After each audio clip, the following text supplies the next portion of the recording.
Alors, la semaine passée, nous avons vu que le secret... Qui veut se marier ici d'abord? Alléluia. Ah oui, j'aime ça. Moi, j'aime cette vivacité. J'aime la vivacité. Et nous avons vu beaucoup de principes. Nous avons vu beaucoup de principes la semaine passée où nous avons appris que Dieu, la personne qui finit par partager votre vie, c'est une personne qui a été extraite de vous. Amen. Beaucoup pensent que lorsque Dieu a extrait Ève, que c'est juste une extraction. On a pris Adam. Genèse chapitre 2, verset 15. La Bible dit, l'Éternel Dieu prit l'homme et le plaça dans le jardin. Ensuite, on va au verset 18, on dit, l'Éternel Dieu dit, il n'est pas bon que l'homme soit seul. Je lui ferai une aide semblable à lui. Et quand vous lisez le chapitre 1, à partir du verset 26, vous voyez en fait que Dieu n'improvise pas. Dis avec moi, Dieu n'improvise pas. Dieu savait qu'Adam allait avoir une aide.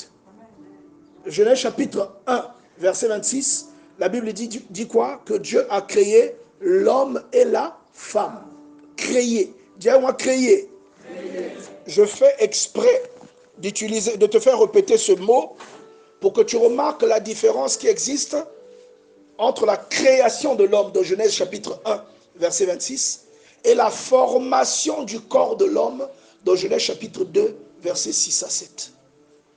Il faut que tu notes ça. Genèse 1, 26. Tu peux noter ça pour aller lire plus tard. Je préfère que tu ne lises pas pendant que nous parlions, parce que tu peux louper des détails au même moment que je parle, toi tu es en train de lire. Je voudrais que tu prennes des notes, ça va t'aider dans ta méditation. Genèse 1, 26. Puis Dieu dit, faisons l'homme. Dieu a dit quoi? Faisons l'homme. Et ça aussi, ce n'est pas une improvisation, c'était prévu. Tu n'es pas un accident. Alléluia. Amen. Regarde ton voisin, dis-lui, tu n'es pas un accident. Tu sais, généralement, tu te poses des questions sur ce que tu fais sur terre parce que tu es déconnecté de la source. Si vous prenez une branche, vous la coupez, vous la déconnectez de l'arbre, la branche va sécher. Et il y a beaucoup... Non, attends. Il vaut mieux que ce soit quelqu'un de... Pasteur Iloki, est-ce que tu peux...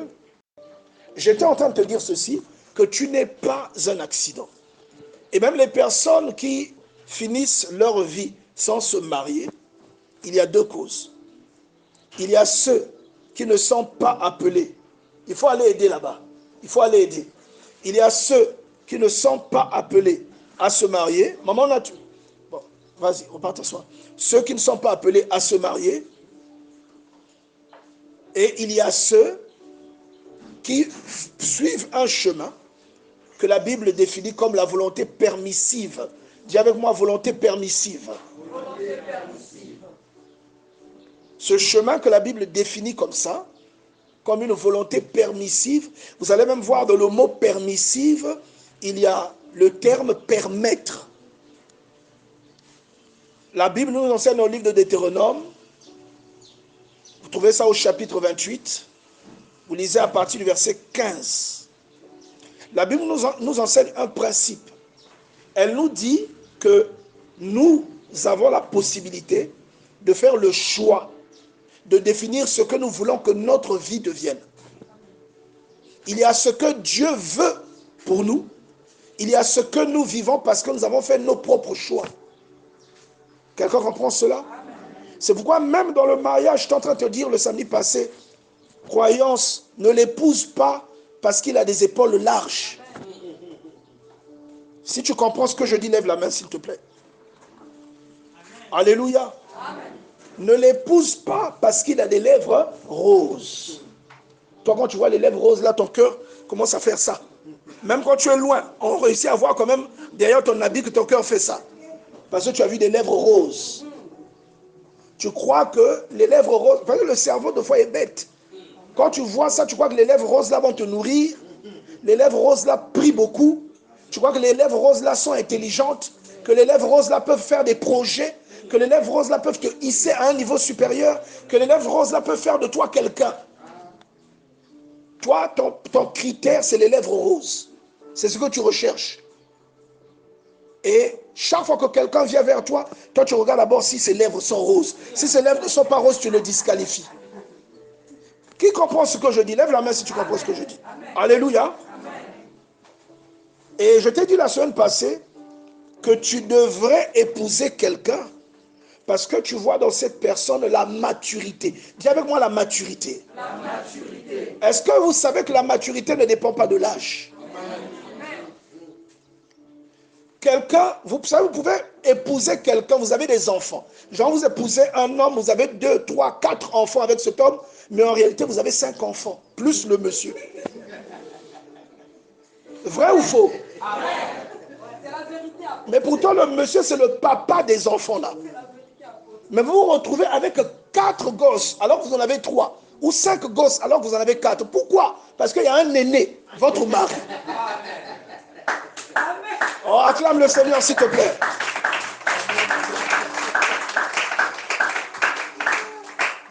Vous savez, je vais vous dire une chose. Le mariage est l'une des questions les plus importantes pour ceux qui sont appelés à se marier. Il y en a qui ne sont pas appelés au mariage. Le Seigneur Jésus dit qu'il y en a qui sont eunuques depuis le ventre de leur mère. Il y en a qui le deviennent de la main des hommes. Et il y en a qui le sont à cause du royaume des cieux. Un eunuque, c'est quelqu'un qui ne peut pas prendre de femme. Le terme eunuque est relié à l'appareil génital.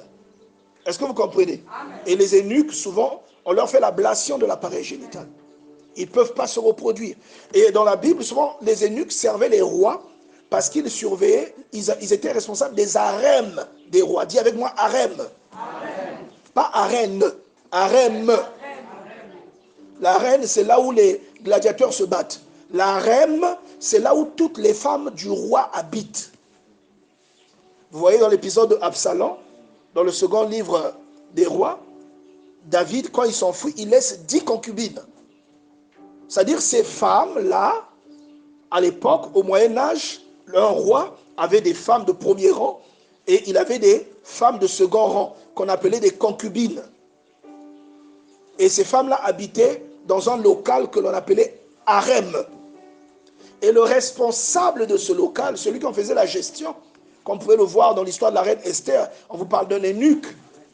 Le responsable, c'est un eunuque parce qu'il a subi l'ablation de l'appareil génital. À votre avis, pourquoi? Dis à ton voisin pourquoi. Pourquoi? Tu vois? Parce que, imaginez un homme qui a 20 femmes, ça va être compliqué pour lui de faire l'emploi du temps. Maintenant, toutes les femmes n'ont pas le même rythme. Est-ce que quelqu'un comprend cela? Si tu comprends, lève la main.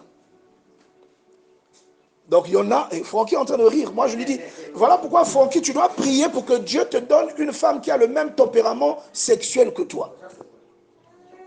Est-ce que tu comprends ça? Il rit. Moi je lui dis des choses sérieuses, lui il rit. Hein? Il ne sait pas qu'il y a des mariages qui se brisent à cause de la différence du tempérament sexuel. C'est la vérité. Il y a des mariages qui se brisent parce que l'un des conjoints travaille en mer. Il fait 2 semaines en mer, 2 semaines à terre. Qui connaît un mariage comme ça qui s'est brisé? Moi, j'en connais un. Il est incapable d'attendre 2 semaines. Elle est incapable d'attendre 2 semaines. Et quand il y a un changement de programme, que le mari descend plus tôt que prévu, quand il arrive à la maison, il trouve quelqu'un là-bas.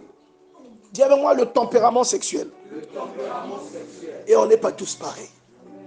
Il y a des gens, même si tu lui offres l'opportunité d'être... comment on appelle ça? D'être polygame, il ne pourra pas. Naturellement, il ne peut pas. Amen. Vous comprenez ça? Amen. Donc, toi, la personne que Dieu t'a envoyée va correspondre à ta morphologie. Je ne parle pas, quand je dis morphologie, je ne parle pas de ton corps. Mais je veux parler de la structure à laquelle Dieu t'identifie.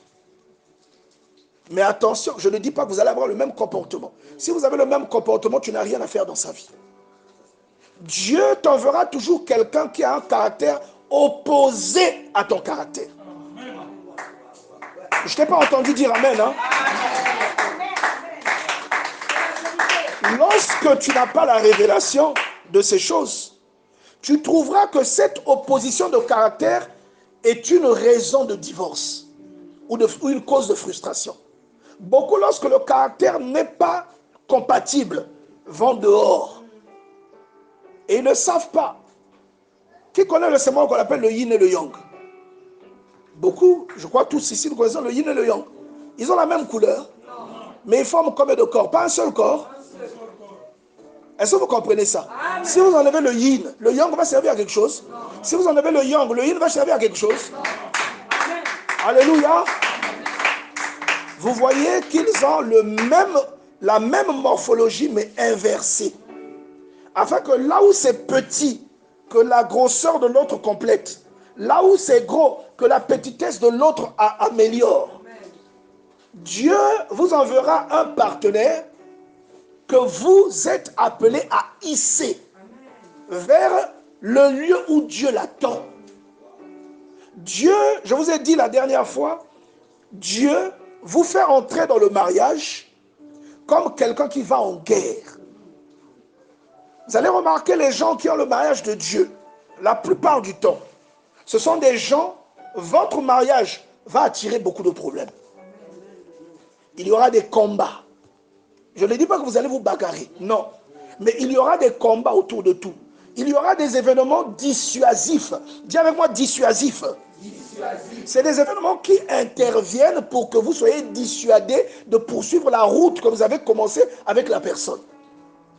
La personne aura un mauvais caractère, il va commencer à boire de l'alcool, à rentrer sous. Lui, qui était quelqu'un de casanier, vous voyez, il sort maintenant beaucoup. Est-ce que vous comprenez? C'est-à-dire, il y aura des choses qui vont intervenir. Vous allez même croire que c'est Dieu qui vous envoie un signe que ce n'est pas votre personne. C'est faux, c'est votre personne. S'il fallait seulement se focaliser sur les contradictions qui interviennent dans les couples, Isaac se serait séparé de Rebecca. Parce que la Bible vous enseigne que lorsque Isaac a épousé Rebecca, le mariage d'Isaac était un mariage de Dieu. Vous voyez, Eliezer allait à l'entrée de la ville faire une prière à Dieu. Cette prière va, c'est-à-dire ce qu'il va vivre, c'était exactement la prière qu'il va faire. Pour preuve que Isaac était bien le mari de Rebecca. Mais quand Rebecca va arriver, la Bible dit que il est rentré avec Rebecca et Rebecca a aperçu Isaac qui marchait seul dans les champs. Il venait de perdre sa maman, il avait besoin de consolation, il marchait seul. Et elle pose la question, Rebecca pose la question à Eliezer, mais qui est le monsieur que je vois debout? Il dit, c'est mon Seigneur, c'est-à-dire c'est mon maître. Et la Bible dit que Rebecca, moi qui piana, un bac, elle a couvert la tête et s'est couvert le visage, moi qui piana. Voilà, toi, montre tout. Quand tu sors, mets les mini-jupes, mets les dénis Dakar. Hein? Quand tu sors là, montre tout. Que tout soit dévalué. Alléluia. Mais oui, parce qu'il y a des gens qui ne connaissent pas la valeur de ce qui est sacré. Elle s'est couverte. Dis à ta voisine, tu dois être cher. Est-ce que vous comprenez ça? J'ai souvent comparé les promesses de mariage que Dieu donne à quelqu'un mais qui foire. Vous, Dieu vous a promis à quelqu'un, parfois que vous n'avez pas encore rencontré. Vous ressemblez à une boîte de pizza que vous avez payée à franc prix, mais entre franc prix et Mpaka, beaucoup de gens se sont servis. Et finalement, quand vous rencontrez le propriétaire à qui on vous a dit, allez lui remettre la pizza. Quand il est content, il voit la pizza, mais quand il ouvre, la pizza est vide. Il y a beaucoup parmi nous qui rentrent dans le mariage de cette façon-là. Et finalement, le poids que tu dois avoir dans le mariage, tu ne l'as pas. Si tu ne passes pas par Jean chapitre 1, verset 12, qui déclare qu'à tous ceux qui l'ont reçu, il donne le pouvoir de devenir enfants de Dieu, lesquels ne sont plus nés de la volonté de l'homme ni du sang, mais du Saint-Esprit. Qu'est-ce que ça signifie? Que même si tu n'as plus ta virginité, lorsque tu te convertis, lorsque tu te répands et que tu te convertis, Dieu restaure la valeur spirituelle de ce que la virginité aurait symbolisé. Est-ce que vous comprenez cela? C'est pourquoi on considère que celui qui est en Jésus est sans péché. Vous comprenez cela? Celui qui est en Christ, malgré grand bandit, comme les nous autres autrefois. Mais aujourd'hui, moi je disais même à ma femme ce matin, que le jour en question, je vais rentrer à la maison. Alléluia. Amen. Quand je parle de la maison, vous comprenez que je ne parle pas d'une maison terrestre. Le jour en question où je retournerai chez moi, je dis qu'en dehors des prix et de la couronne que Dieu me remettra, il faudra qu'il me remette la couronne du mari exceptionnel. Est-ce que quelqu'un comprend ça? Si tu n'étais pas jaloux de moi, tu allais déjà acclamer.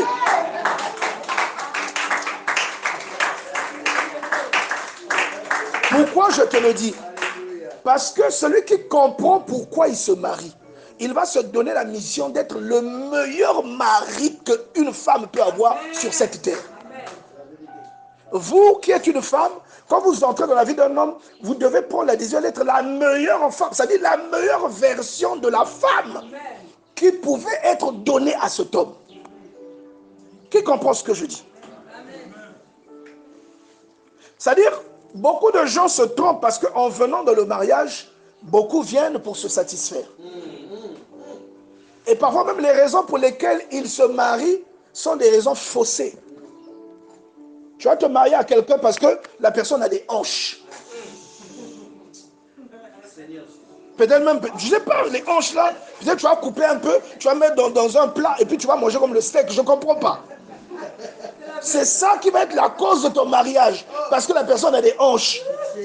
Plutôt que Dieu nous donne la révélation. Amen. Que Dieu te donne la femme de ta destinée.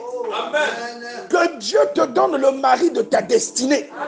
Quelqu'un qui entre dans ta vie, qui déclenche ce qui était bloqué. Amen. Qui entre dans ta vie, qui libère ton potentiel.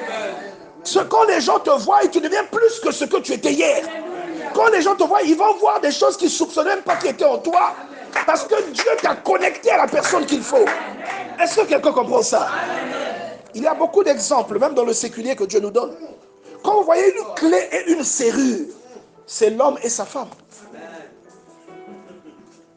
Francky aime rire hein, quand je prends mes exemples. Quand vous voyez la serrure vous-même, ça ne vous rappelle pas l'anatomie de l'homme, à un moment l'anatomie de la femme? Maintenant, pour ouvrir la porte qui a une serrure, il faut faire quoi? Il faut insérer la clé et ouvrir. La clé débloque, en fait la clé décèle la porte. La porte est scellée. Et la porte s'ouvre parce qu'on y insère une clé. Qu'est-ce que ça signifie? Vous êtes un couple? Bon. En tout cas, on acclame quand même pour eux.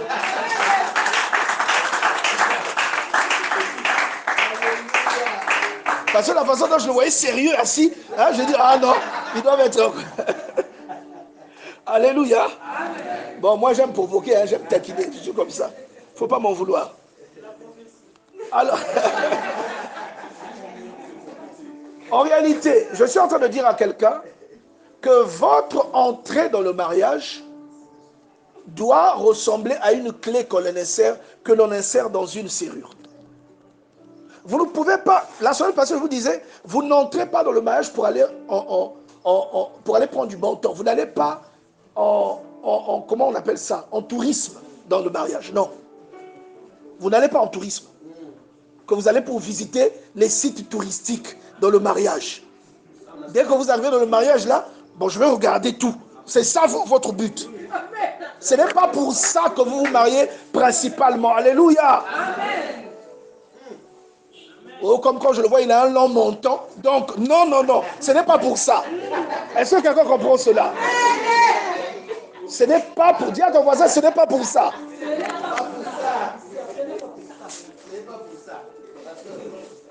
Tu dois, quand tu vas dans le mariage, j'ai souvent pris l'exemple d'Abraham qui va délivrer Lot. Quand tu vas dans le mariage, surtout quand c'est un mariage de Dieu, tu auras des combats. Il y aura beaucoup de combats. Tu vas voir que ton type là, ou ta femme là, va avoir parfois des caractères ou des habitudes, ou même lorsque vous deux vous entendez, tu vois que dans le dos de ton mari ou dans le dos de ta femme, il y a des choses qui vous empêchent, vous, d'être heureux. Pourquoi? Parce que le mariage, je le redis, le mariage n'est pas seulement la fusion de deux individus. Quelqu'un comprend ce que je dis? Le mariage n'est pas seulement la fusion de deux individus.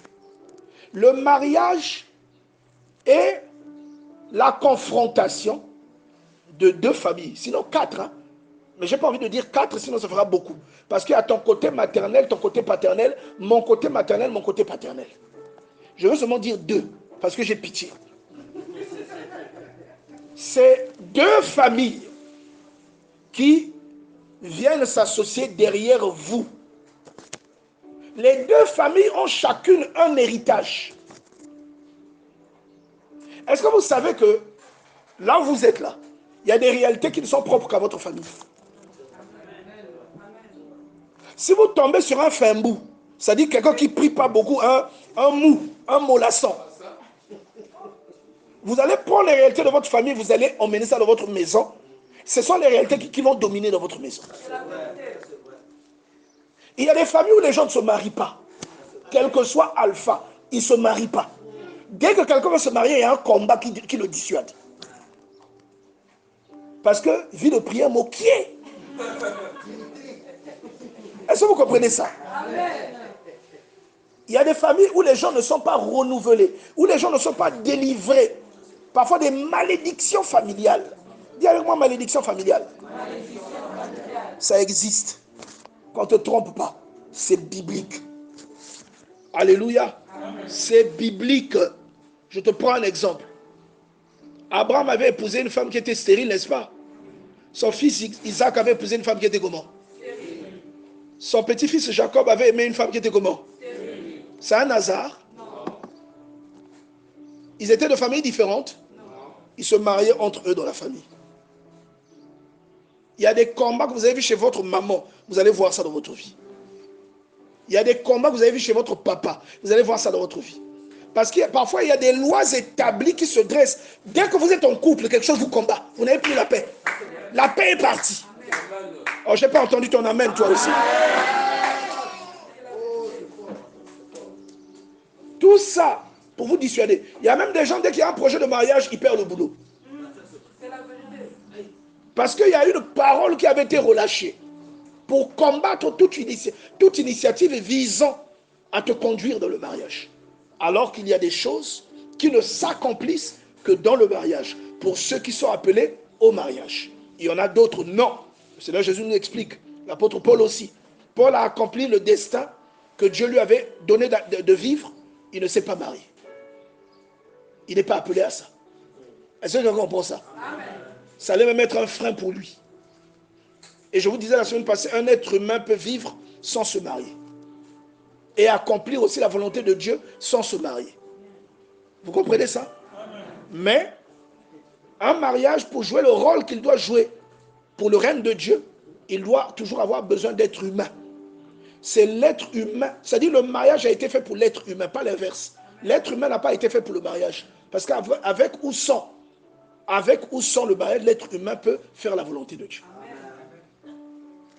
Mais il y en a qui ne sont pas mariés, pas parce que ce n'est pas leur destin. C'est seulement parfois la conséquence d'un choix. La conséquence d'une erreur. La poursuite de quelque chose. L'absence de maturité. Le manque de compréhension. Est-ce que vous comprenez ça? Il y a des gens, au moindre combat, ils désistent. Ils ne veulent plus. Moindre combat, ils ne veulent plus. J'ai menti? Oui.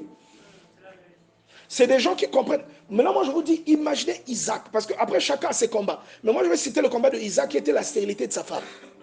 Toi, tu t'es marié, ça fait seulement 3 ans, tu ne te mets pas au monde, on se moque de toi, tu as envie de te suicider. Isaac s'est marié, 1 année, pas d'enfant. 2 ans, pas d'enfant. 3 ans, pas d'enfant. Entre-temps, Genèse chapitre c'est quoi? Chapitre 15, je crois, ou chapitre 16. Dieu qui dit à Abraham, sors, regarde les étoiles. Compte-les si tu le peux. Ainsi sera ta descendance. Isaac qui doit continuer avec cette promesse-là. Dieu lui a dit, je te multiplierai. 3 ans, 4 ans, 5 ans, l'enfant ne vient pas. Si c'est toi, tu vas même arrêter de prier. Ou tu vas aller dehors. Les lieutenants du diable viennent te dire, va mettre ton monde dehors. Est-ce que tu comprends ça? Dis à ton voisin maturité. Est-ce que tu es avec moi? Lève la main si tu es avec moi. Si tu comprends ce que je dis. Je voulais te faire comprendre que les difficultés que tu vois chez ta femme ou ton mari, elles sont là exprès. Qui connaît le devoir à faire à la maison? Tu ris, ça veut dire que tu as compris.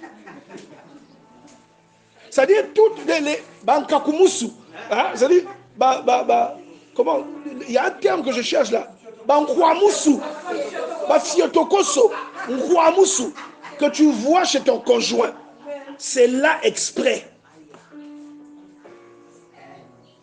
C'est Dieu qui a mis ça là exprès. Parce qu'il y a des fiotokoso qui sont une école pour toi. Amen. Amen. Parfois, pour t'apprendre la patience ou la tolérance, Dieu va te donner une femme de caractère. Amen. Tu sais que moi, si je me fâche tous les jours, je vais la taper tous les jours. Aujourd'hui, je ne vais pas me fâcher. Parce que je sais qu'on ne tape pas les femmes. Donc, je ne vais pas me fâcher. Elle va déconner, tu vois. Déconner pas Imbi, mais déconner, toi, normalement, tu vas gifle. Deux fois, tu es là, oh, tu dis, ah, tu vas faire ça 2, 3, 4, 5 fois. Après, ça devient un peu ta seconde nature. Après, ça devient ton caractère. Dieu, à cause d'une femme qui a une tête, qui te tient tête, va réussir à t'apaiser. Est-ce que tu vois ça? Et Dieu lui-même va s'occuper maintenant du caractère de la femme. Tu ne vas pas comprendre comment tu es bétoka. Tu vois? Tu dois apprendre à voir derrière des décisions inappropriées que tu peux être mené à prendre lorsqu'il y a un combat. Tu dois apprendre à voir une intrusion du diable pour t'évincer, pour t'écarter de la voie que tu devrais suivre. Et la plupart du temps, tu as des promesses de la part de Dieu. Dieu t'a dit, Oren, ce monsieur-là, c'est lui. Même s'il a la moustache, il aime tailler la moustache comme un fil. C'est lui. Est-ce que tu vois ça? C'est lui. On te dit, c'est lui. Mais toi, tu vas seulement attendre une petite erreur. Quand ça fait 2, 3, 4 fois, tu en as marre. Tu prends tes clics et tes claques et tu tues le destin. Et parfois, tu vas chercher à refaire ta vie et tu iras de maison en maison, de foyer en foyer, jusqu'à un jour, tu vas atterrir à la morgue. Tu vas tomber sur Delima, qui va te taper tous les jours à la moindre erreur, qui va t'envoyer à l'hôpital, qui va te couper un doigt. Mais au nom de l'amour, tu vas rester là-bas. Jusqu'à un jour, quand tu te réveilles, tu es dans un casier, tu dis, oh, mais qu'est-ce que je fais ici? Je dois sortir. Mais tu touches la porte, tu traverses la porte. Tu comprends que tu es décédé. Est-ce que tu comprends ça? Il y a aussi un frère. Il y a une femme qui est une femme de prière.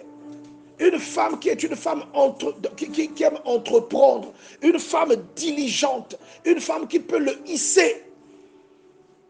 Mais, comme la femme en question est naturelle, lui, il veut seulement la sœur qui est dans l'église, qui est éclair. Est-ce que... Ah. Je vois qu'il y a des balles perdues. On acclame le Seigneur, s'il vous plaît.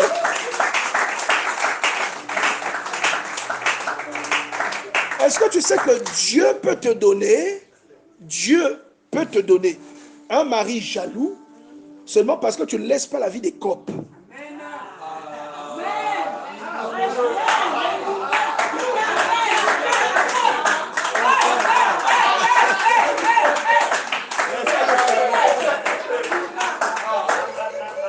que j'ai menti? Parce que les femmes, même quand elle est dans le foyer, toujours Ngumba à côté. Il faut voir le nom qu'elle donne au Ngumba. Au tontine Sarah. Alors que c'est un monsieur.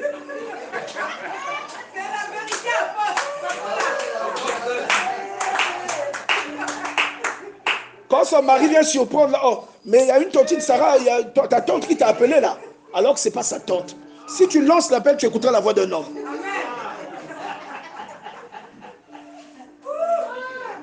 Est-ce que quelqu'un comprend là où nous sommes? Que Dieu nous délivre. Donc tu vas voir qu'il y a des gens, il y a des gens, pour être jaloux, il faut qu'il y ait un vrai problème. Mais ils sont jaloux même seulement quand tu parles au téléphone.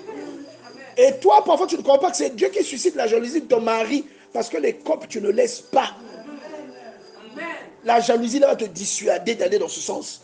Parce que tu vas voir qu'un jour, il va sortir la machette, même s'il ne va pas te taper ça, mais il va sortir la machette, il va tellement te grimacer que tu vas faire comme fait le coq. Tu vas essuyer le bec à terre. Alléluia. Dans le mariage, voilà pourquoi on a intitulé ce thème autour du mariage. Pourquoi? Parce que le mariage est une question très sensible. Et moi, j'ai toujours dit que le mariage est un aller simple. Ce n'est pas un aller-retour. C'est un aller simple. Pourquoi je dis ça? Il n'y a pas un endroit où tu diras au conducteur, arrête-toi, je vais descendre. Il n'y en a pas. Quand tu t'engages dedans, tu vas aller jusqu'au bout. Tu ne t'arrêteras nulle part. Et le mariage, on ne paye qu'un seul billet, le billet aller. Est-ce que quelqu'un comprend cela? Amen. Maintenant, toi, si tu veux tester comme l'abeille, tu viens ici, tu goûtes, tu vas là-bas, tu goûtes, tu vas là-bas, tu goûtes. Tu ne sais pas qu'à chaque fois que tu goûtes, si ce sont des couleurs que tu vas goûter, tu laisseras des couleurs sur ta langue. On sait que la langue est rose. Toi, tu auras une langue couleur arc-en-ciel. Quel est le monsieur qui va te voir avec ta langue couleur arc-en-ciel qui va t'accepter? Il trouvera que tu as un truc qui ne va pas chez toi. Et voilà pourquoi certaines personnes voient, oh non, Babakal Kendi Mavemoun. Tu as l'arc-en-ciel sur toi, mais tu n'as pas remarqué ça.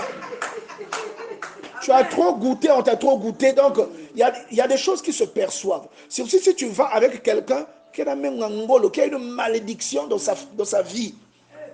Quand tu vas avec lui, c'est un pipa, ce que les villes appellent un koufiti. On te colle ça. Et tu vas voir que parfois dans ta vie, il n'y a plus rien qui marche. Vous voyez, Gaïa a dit Babé Kenangé. Même quand tu tentes de faire un commerce, ça ne marche pas. Quand tu vas faire l'introspection, tu vas remarquer que ça a cessé de marcher. Les choses ont cessé de marcher. Le point de départ, tu vas voir que c'est le point de départ, c'est la personne là, avec laquelle tu t'es associé. Vous voyez ça? Tout comme inversement, il peut arriver que tu remarques aussi qu'il y a des points de départ de quelque chose qui commence à marcher dans ta vie à partir du moment où tu rencontres quelqu'un. Je vous ai donné mon témoignage le samedi passé.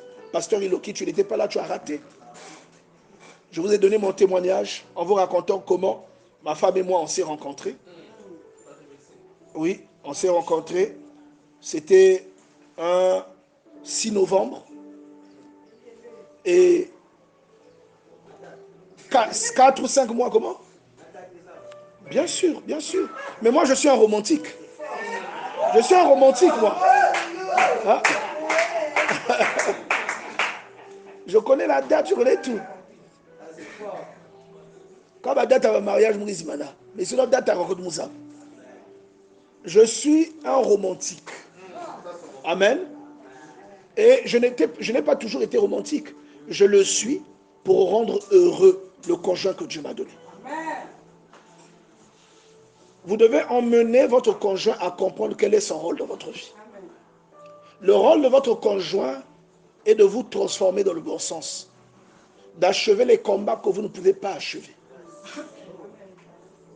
Et vous voyez que Dieu, souvent, il prend dans le mariage ou dans tout ce qui est couple, la morphologie, souvent la plupart du temps, les hommes sont plus grands que les femmes. Les femmes sont plus petites. Parfois, la femme prend du poids. L'homme est un peu plus mince. Ces différences-là devraient nous enseigner. Ces différences devraient nous enseigner la complémentarité. Dis avec moi complémentarité. Complémentarité. Quand tu es à la cuisine et que le meuble est beaucoup trop haut, même quand vous vous parlez, vous êtes fâché, tu vas quand même l'appeler, tu vas lui dire, tu peux me prendre la poêle qui est en haut là-bas. Vrai ou faux? Tu as vu? Tu as vu, non? La plupart des hommes sont... Il y a une chose que vous n'aimez pas faire, c'est la lessive. Même si vous ne parlez pas, vous avez une sortie. Vous allez dire quand même, vous parlez, bon, j'aurai besoin de la chemise là demain. Pour qu'on vous la repasse, qu'on vous la lave, tout ça. La complémentarité. Quelqu'un comprend cela? Vous ne devez pas être des goulots d'étranglement pour votre conjoint. C'est pourquoi je voulais vous expliquer depuis le départ que Dieu, concernant le mariage, il n'a pas improvisé. Le mariage est la première chose que Dieu a instituée après avoir créé l'homme. L'homme est la dernière création. Alléluia. L'homme est la dernière création de Dieu. Et le mariage est la première initiative prise par Dieu après avoir créé l'homme. On a l'impression dans Genèse 2, 18 que Dieu est surpris. C'est comme s'il avait oublié. Il est bon que l'homme soit seul. Non. Dis avec moi figure de style. Parce que quand tu lis Genèse chapitre 1, vers le verset 26 et la suite, tu vois que Dieu a créé l'homme et la femme. Les bénédictions qu'il a données à l'homme, il les a données à tous les deux. Il les bénit. Quelqu'un comprend cela? On va aller au verset 26, je vais lire. Dieu dit, faisons l'homme à notre image, selon notre ressemblance, et qu'il domine sur les poissons de la mer, sur les oiseaux du ciel, sur le bétail, sur toute la terre et sur tous les reptiles qui rampent sur la terre. Verset 27, Dieu créa l'homme à son image, virgule, j'insiste, virgule. Il créa l'homme à quoi? À son image, virgule. Qui peut lire la suite? Il le créa à l'image de... Virgule encore. C'est le plus important. Virgule encore quoi? Alléluia.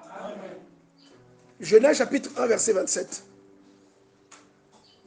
Puis Dieu créa l'homme à son image. Il le créa à l'image de Dieu. Il le créa à l'image de qui? De Dieu. Virgule. Il créa l'homme et la femme. Il créa qui? L'homme et la femme.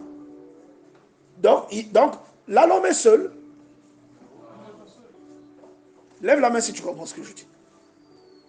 L'homme n'est pas seul. Maintenant, quand tu vas dans Genèse chapitre 2, et c'est pour ça que j'avais insisté sur le terme créer et former. Dans Genèse 1, Dieu a créé l'homme. Dans Genèse 2, Dieu a formé l'homme. Qui comprend la différence? Il a créé et il a formé. Créer, c'est extraire de son imagination, de sa pensée. Former, c'est modeler à partir d'une matière. Quelqu'un comprend? Mais quand il a modelé, il n'a inséré que l'homme. La femme n'était pas là. Mais pourtant, on sait que la femme a été créée déjà. Maintenant, la femme qu'il a créée là, dans Genèse 1, 27, il est allé la chercher à l'intérieur de l'être humain. Il y a quelqu'un qui ne comprend pas ce que je dis. Dieu a dit, il a créé l'homme et la femme, n'est-ce pas?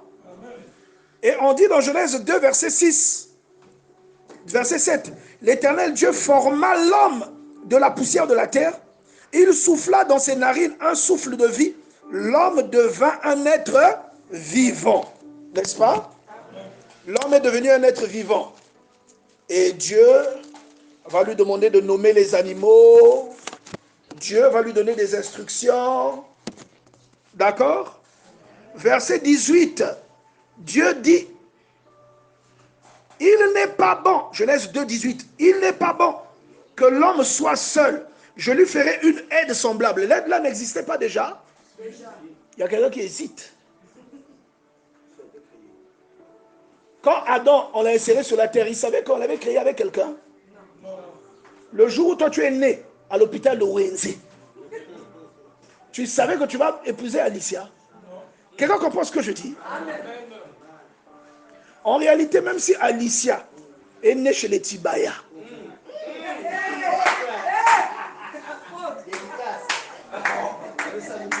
Dieu est allé la chercher à l'intérieur de toi. Est-ce que quelqu'un comprend ce que je dis? Votre conjoint, votre conjointe, c'est votre alter ego. Dis avec moi alter ego. C'est une deuxième version de vous. Il y a beaucoup de choses que vous devez accomplir qui sont enfermées dans votre conjoint. Dites-moi, je vous ai parlé le samedi passé de Abraham, de Agar et de Sarah, n'est-ce pas? Abraham, Agar et Sarah. Alors, Abraham, Dieu lui fait une promesse. La promesse s'accomplit.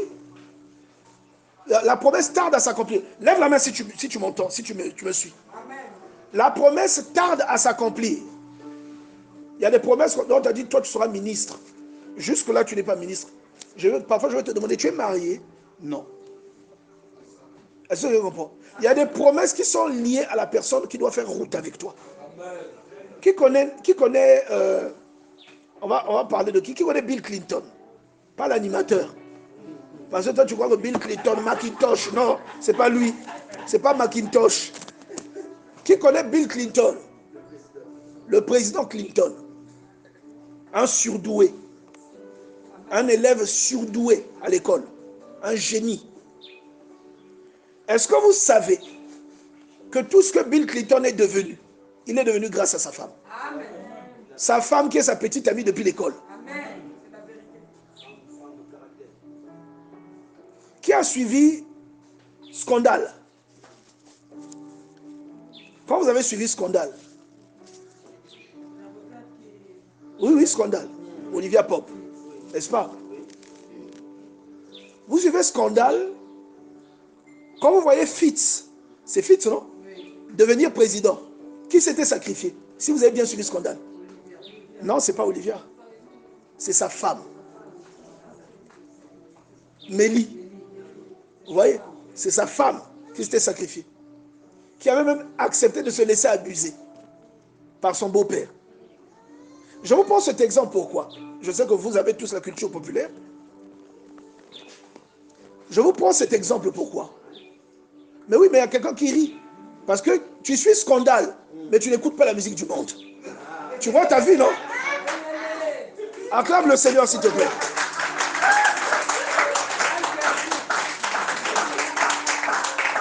Tu vois ton hypocrisie.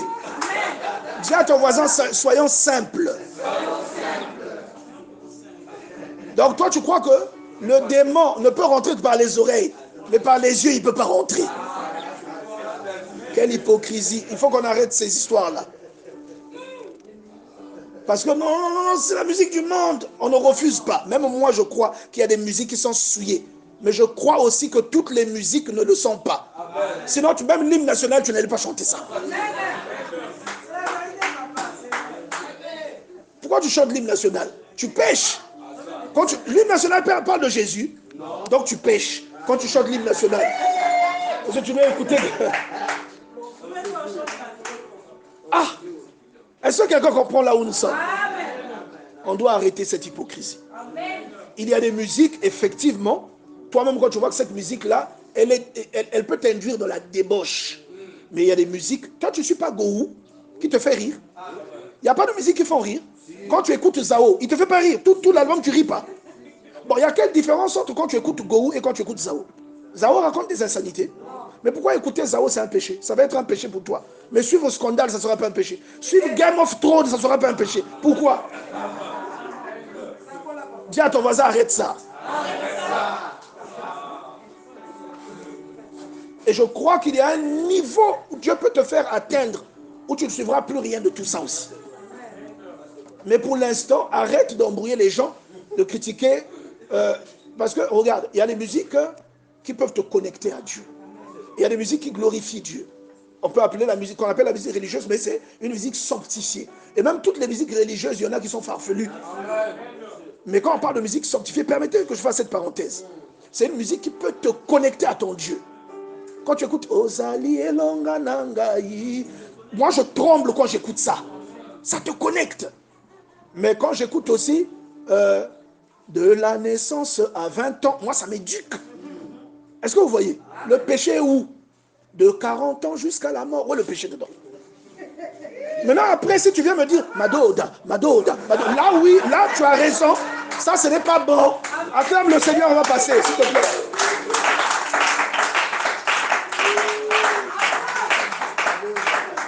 C'est vrai ou c'est faux? On doit arrêter avec cette hypocrisie. Et tu vois beaucoup de gens dans la musique du monde. Les veines sont sorties ici, jusque-là, comme végétal. Mais il va écouter.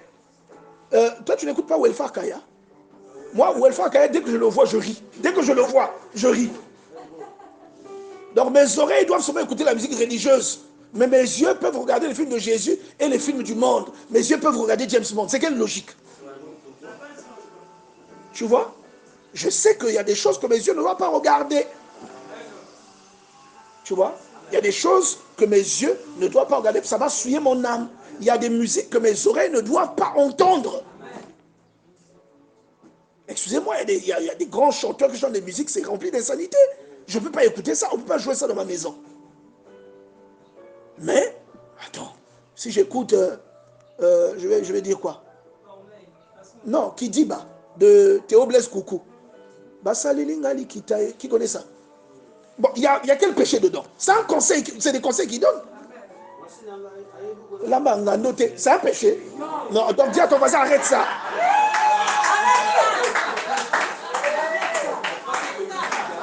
Voilà, regardez. David, un chanteur de l'Éternel, qui composait des musiques pour Dieu, n'est-ce pas? Lève la main si tu suis ce que je dis. Permettez cette parenthèse. David, un chanteur, n'est-ce pas? Mais est-ce que dans le 2e livre de Samuel, on ne dit pas que David a composé une chanson funèbre? La chanson là parlait de Dieu. Ça parlait de Saül et de son ami Jonathan. C'est pas ça? Et il a loué les exploits de Saül au combat. Il a loué la bravoure de Jonathan. Ça parlait de Dieu? C'est un péché ce qu'il a fait? Donc attends, si quelqu'un chante pour sa femme, où est le problème? Arrêtez ça. Je peux vouloir déclarer la flamme ou mes sentiments, ce que je ressens à la princesse que Dieu a insérée dans ma vie.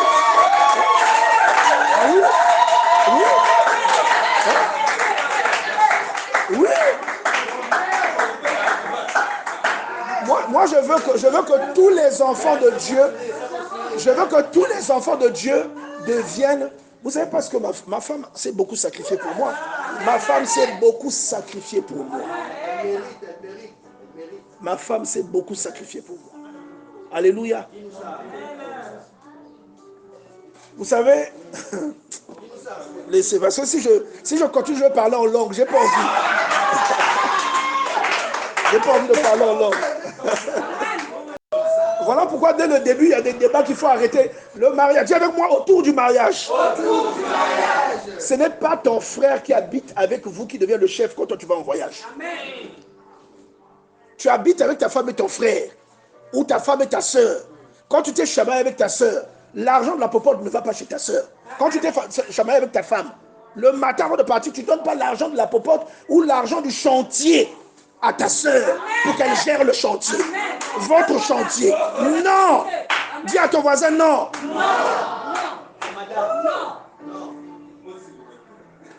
Ta femme est ton extension. Ta femme est une partie de toi. Il y a des hommes, il a un projet, d'abord on parlait à sa maman. Il y a des frères comme ça, ils sont mariés à leur maman.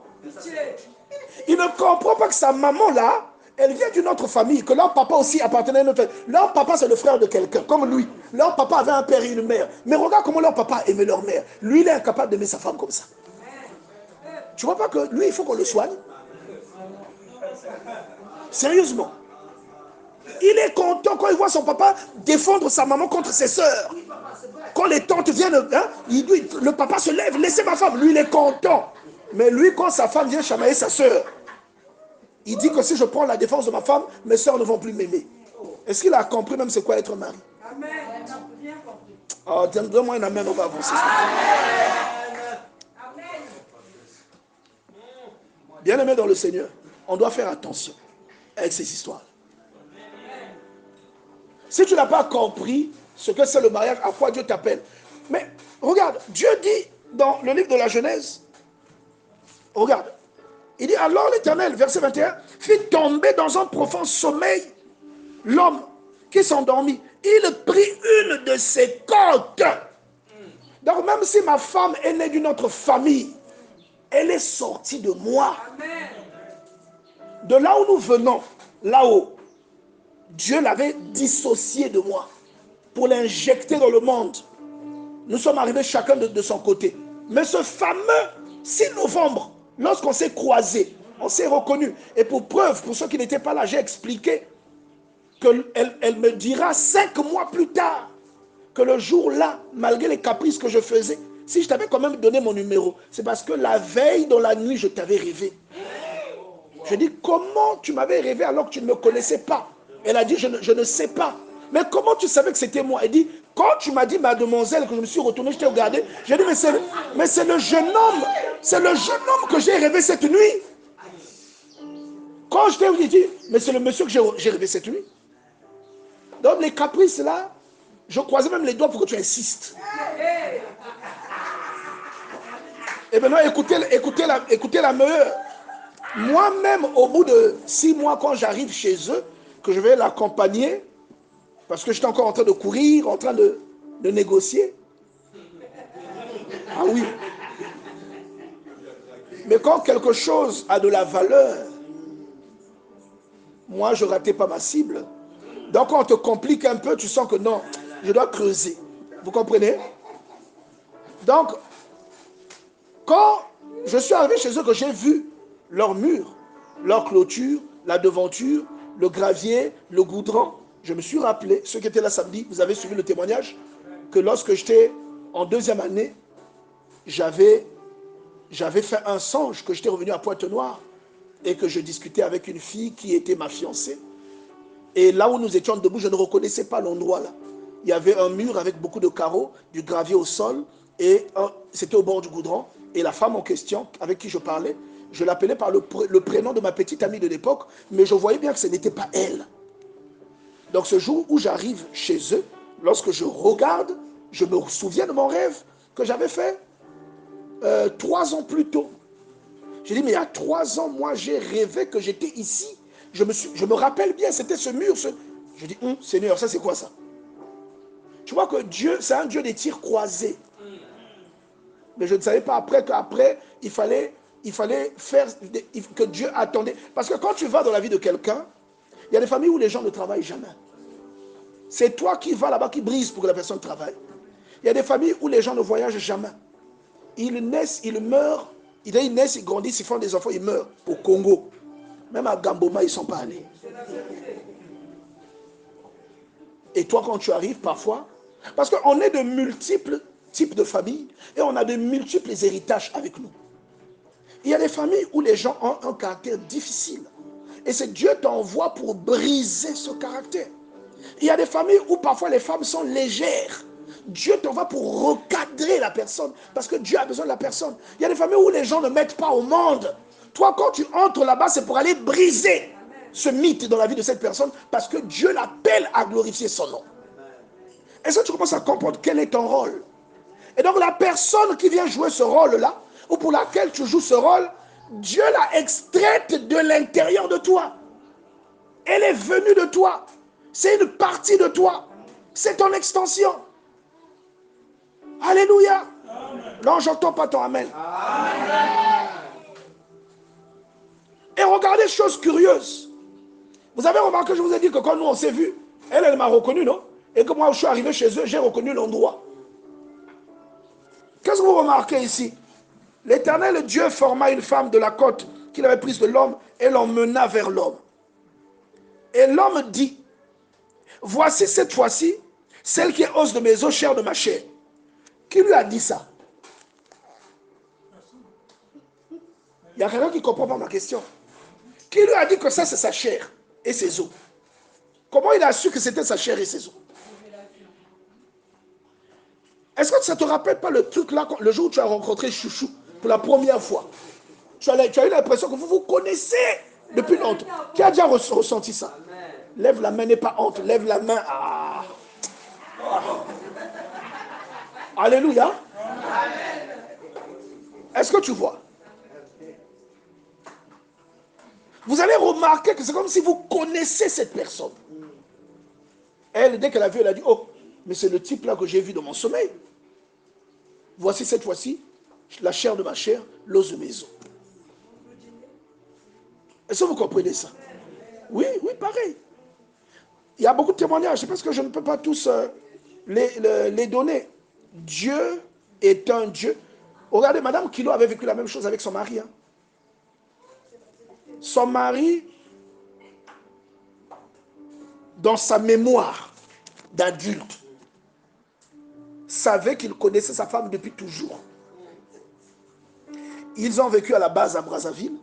Nous, on a vécu à la base ici. Quand on était à Brazzaville, on ne vivait pas à la base. Mais eux, ils ont vécu à la base. Là où on vivait, c'est l'opposé. Nous, on était au château d'eau. Qui connaît le château d'eau? Ngangoni. Vous connaissez, non? Voilà. Nous, on était au château d'eau. Eux, ils étaient à la base. On a quitté Brazza. Moi, j'avais 4 ans. Elle avait 6 ans. Elle a rencontré son mari. Elle avait 27 ans. Mais son mari lui a dit, je te voyais passer régulièrement quand tu partais à l'église. Je disais, ah, la fille, là, ça fait longtemps, elle a grandi. Et quand ils se sont, parce qu'ils priaient, quand ils ont commencé à se voir, tout ça, il lui a dit, quand je te voyais à Brazza, tout ça, il a dit, non, nous on n'a jamais vécu à la base à Brazza. Comment ça? Mais moi c'est à Brazza que je t'ai connu. Il dit, non, moi j'ai quitté Brazza, j'avais 6 ans. Comment? Il ne comprenait pas. Mais moi je connais votre papa. Oui, notre papa, tu le connais, mais tu ne sais pas à Brazza que tu l'as connu. Il dit, c'est pas possible. Pour lui, c'était à Brazza qu'il s'était connu. C'est le mystère du fait que la personne qui partage ta vie, elle est extraite de toi. Ce n'est pas tout le monde qui se rappelle de ça. Toi, c'est parfois ta femme sera une étrangère. Hein? Elle va te faire rire, vous allez rire un peu. Je vous ai expliqué la dernière fois, il y en a. Voilà, les livres sont tombés, vous cognez, les livres tombent, vous voulez ramasser le livre, après vous regardez dans les yeux. Vous n'arrivez plus à vous lever. Est-ce que après la connexion est établie? Alléluia. Amen. Donc, il faut que tu comprennes qu'il y a des choses qui sont qui t'appartiennent, mais qui sont chez l'autre, parce que l'autre, en fait, vient de toi. Tu comprends ça? Pourquoi, je vous ai posé la même question la dernière fois, pourquoi, pour que Isaac naisse, il fallait seulement qu'il naisse de Sarah? Ah! Et pourtant, Agar a déjà mis au monde Ismaël. Dieu a promis un fils à Abraham. Abraham engendre Ismaël avec Agar. Dieu peut se frotter les mains. Abraham, voici l'héritier dont je te parlais. Mais lui dit non. Genèse chapitre 17. Il dit, ce n'est pas lui ton héritier. Oh, que Ismaël vive devant toi. Ce n'est pas lui ton héritier.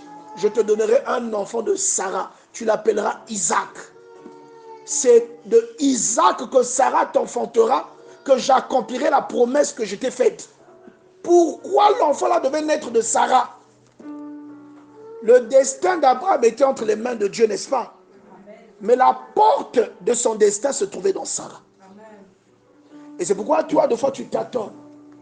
La personne vers laquelle Dieu t'envoie, si tu la perds, tu perdras tout. Si tu la rates, tu rateras tout. Si tu la loupes, tu louperas tout. Lève la main si tu suis ce que je dis, s'il te plaît.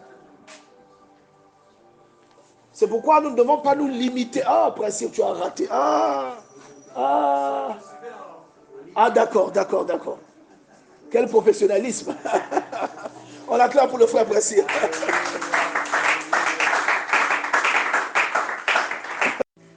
Je vous assure, bien-aimés dans le Seigneur, il y a ce qu'on appelle des femmes de destinée. Il y a ce qu'on appelle des hommes de destinée. Là où tu es la femme de quelqu'un. Tu es l'homme de quelqu'un. Je vous assure, hein, Dieu ne se trompe jamais.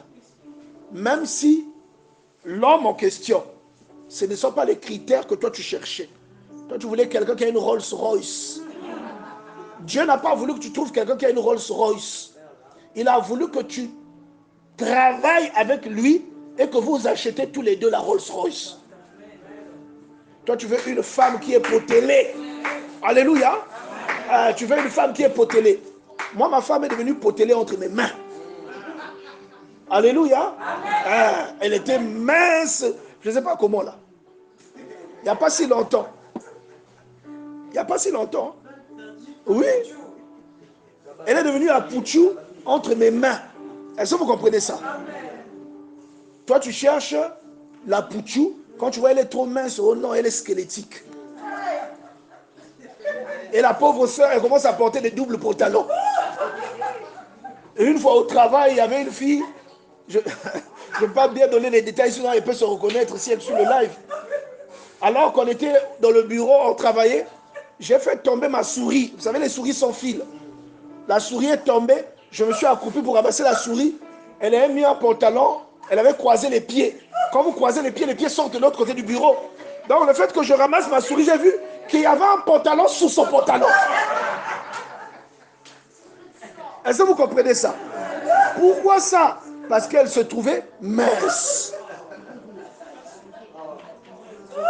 Oui, mais à des gens, ça leur pose des problèmes. Elle était skinny. Donc j'ai ramassé la souris, j'ai vu les pieds comme les pieds de Francky, comme ça là. Et j'ai vu, comme quand tu étires les pieds, le pantalon se retrousse un peu. Donc le pantalon s'est retrouvé à laisser entrevoir un autre pantalon en dessous. Il y a madame Dean, mais ici, elle doit être Dean. Non, attendez.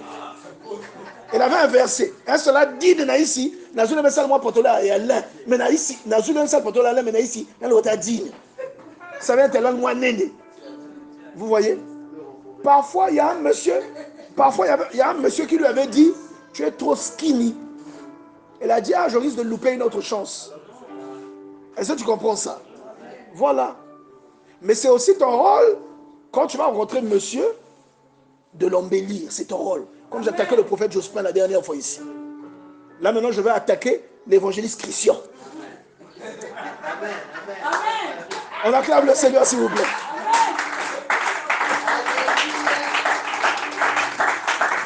Là, l'évangéliste Christian sortait en bas maintenant vite. Hein? Papa, qu'est-ce qu'il va dire? Parce que quand sa chérie, parce que parfois il est en train de prier, programme de prière, pour que Dieu lui envoie quelqu'un. Mais parfois, la personne que Dieu veut lui envoyer veut seulement qu'il reste sa barbe. Qu'il fasse un petit rat, qu'il enlève un peu le bouquet. Est-ce que vous comprenez ça? Hein? On envoie le feu sur le bouquet là. On voit le feu sur le bouquet. Parfois, il y a une sœur, ça me vient. J'aime l'évangéliste, j'aime son gabarit, j'aime sa vie de prière, mais le bouquet là, le bouquet. Parfois, il veut seulement que le bouquet parte. Est-ce que vous comprenez ça? Ah, je brûle le bouquet là au nom de Jésus. Tu vois un peu? Il y a parfois des choses simples seulement que Dieu veut te procurer. Regarde, la personne avec qui tu dois faire du chemin n'est que ton alter ego, c'est ton extension. C'est pour ça que tu vois que même si on a donné à Jacob, la grande sœur de Rachel, Léa, et qu'elle a mise au monde, elle lui a donné beaucoup d'enfants, parce qu'il y a des femmes qui croient que tu peux retenir l'homme avec les enfants. Il ne t'aime pas, mais je lui donne des enfants, il va m'aimer. Malgré que Rachel était stérile, lui, il aimait Rachel. Vous comprenez ça? Ça, c'est l'interconnexion. C'est-à-dire que Babana Baba passe depuis Nazoul. C'est l'interconnexion. Il y a des couples, vous pouvez venir dire, oh, tu sais, non, on a vu ta femme, oh, tu sais, on a vu ton mari. Ça va rien leur faire. Ça ne va pas les briser. Pas ça. Il y a même des couples. Je vous dis la vérité, ça dit, bien aimé, il faut faire toute cette étude-là. Regardez ce que Dieu nous apprend au travers de la parole de Dieu. Et Dieu, c'est un Dieu de seconde chance. Deux fois, vous l'avez dit, Bakou, vous bois, moi, papa, moi, c'est vous m'aimez, qui n'était pas ton mari. Ngelandaka, voiture. Gova. C'est comme ça que les jeunes disent, non? Gova, non? Ah. Et puis après, comme tu as été trompé par le ventre là, tu commences à mettre au monde des enfants malades. Dieu a des projets de bonheur pour toi. Jamais tu ne seras d'accord pour donner du poison à ton enfant. Et la façon dont tu aimes ton enfant, Dieu t'aime plus que ça. L'amour que tu as pour ton enfant n'est qu'un échantillon devant l'amour que Dieu a pour toi. Donc, combien plus forte raison, Dieu te donnera le conjoint qu'il faut. Aujourd'hui, là où tu vas te cogner la tête, parfois ce sont tes propres choix. Dis avec moi, permissive. La volonté permissive. Dieu te dit, va à gauche, toi tu dis, moi je vais sur mon tout droit. Il te dit, je t'envoie là-bas, oh non, il est trop petit. Puis, moi, oui, toi, on dirait pointe. Vous savez, il y a des gens, oui, bien sûr. Oui, toi, on dirait pointe. Il y a des gens comme ça. Oh, on va passer de rire. Est-ce que je mens? Il y a des gens comme ça. Bon, vous n'avez jamais vu quelqu'un, il tourne pointe. Vous n'avez jamais vu ça? Il y a des gens comme ça. Oui. Il tourne pointe. Mais il tourne faire à repasser, mais même pas lui a marqué. Dieu dit, c'est lui. C'est lui. Mais toi, tu vois seulement la tête là. C'est pas lui. Dieu te dit, c'est lui, l'homme de ta destinée. Mais toi, tu veux seulement celui qui a une belle moustache, hein, des cheveux bouclés, moi, des fois soyeux. Mais est-ce que tu sais que dans quelques temps, bien aimé, vous savez que au fur et à mesure, voilà pourquoi la maturité, non?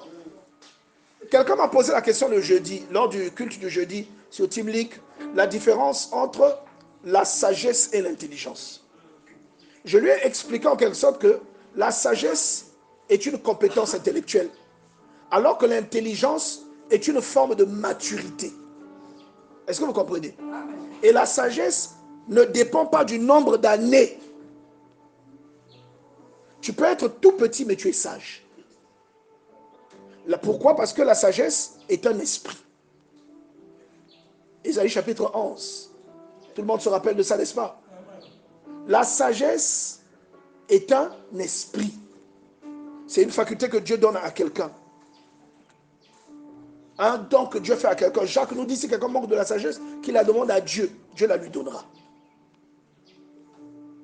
Donc, la qualité première que vous devez rechercher chez quelqu'un qui vous plaît, parce qu'il faut qu'il te plaise d'abord. Je vous ai dit que moi, quand j'ai vu ma femme, elle était devant moi, j'ai d'abord commencé à parler en langue.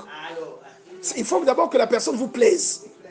Parce que vous risquez d'être enfermé dans un piège avec quelqu'un qui physiquement ne vous attire pas. Mais quand ça n'a qu'à être Nzambi, vous risquez de dire qu'à façon. Lorsque vous allez à la fête, ou lorsque vous sortez, vous êtes devant, elle est derrière. Vous marchez vite. Vous allez à la fête, vous êtes assis, vous faites toujours semblant d'aller parler aux gens. Parce que vous ne voulez pas qu'on vous associe à la personne qui partage votre vie. Tu vois un peu? Donc c'est ça. Voilà pourquoi je te dis, fais bien ton choix. Regarde bien la personne. Même si tu ne dois pas l'épouser parce qu'il a les lèvres roses, mais il doit te plaire quand même. Alléluia. Il doit te plaire quand même. N'épouse pas quelqu'un qui ne te plaît pas. Et je vais te donner un conseil. Dieu va souvent t'envoyer quelqu'un qui est ton ami.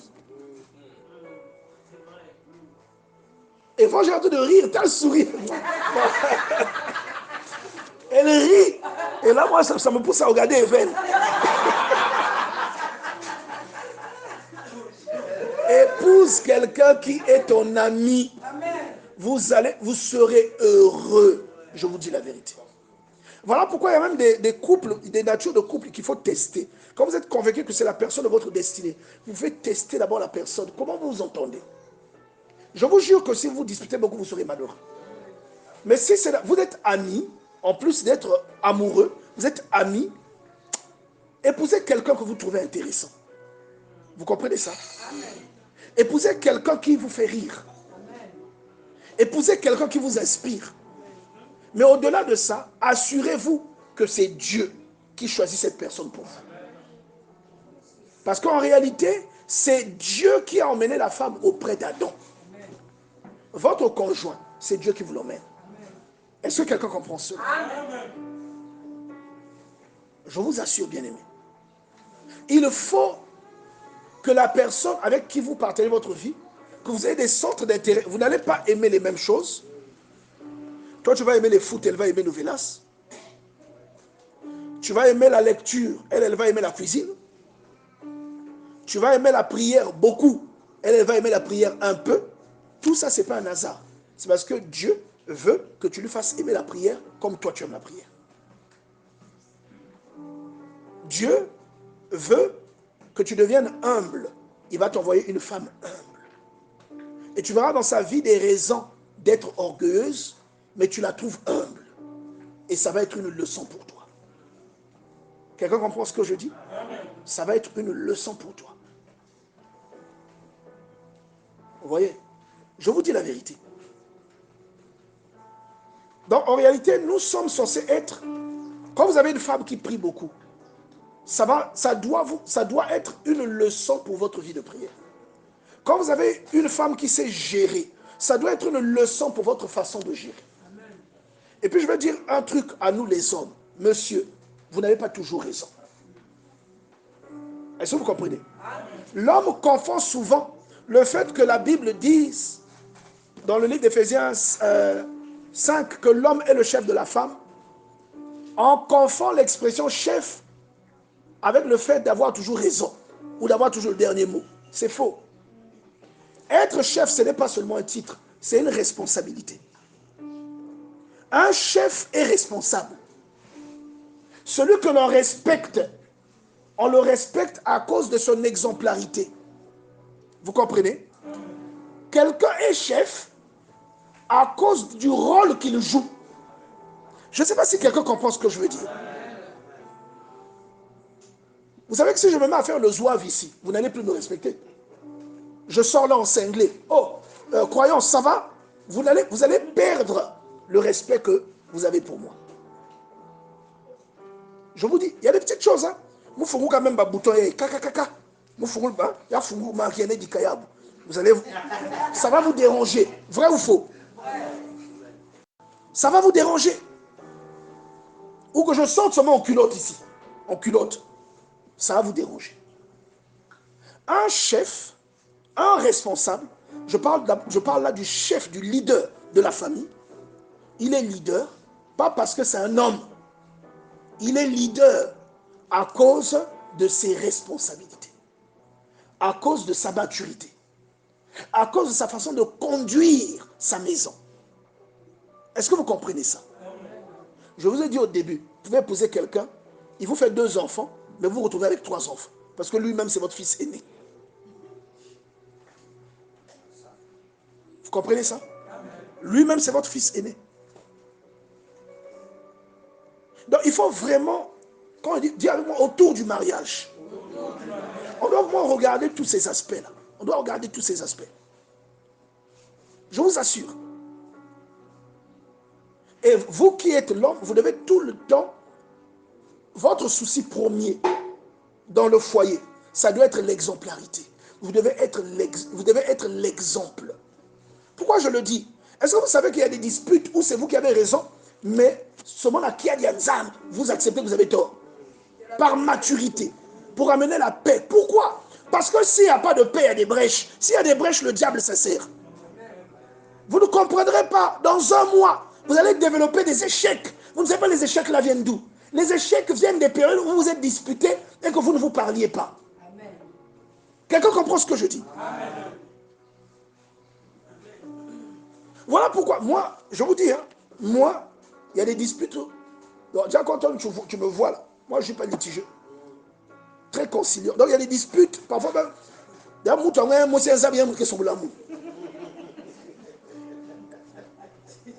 Donc, si on a 10 disputes, 9 disputes, c'est elle qui provoque ça.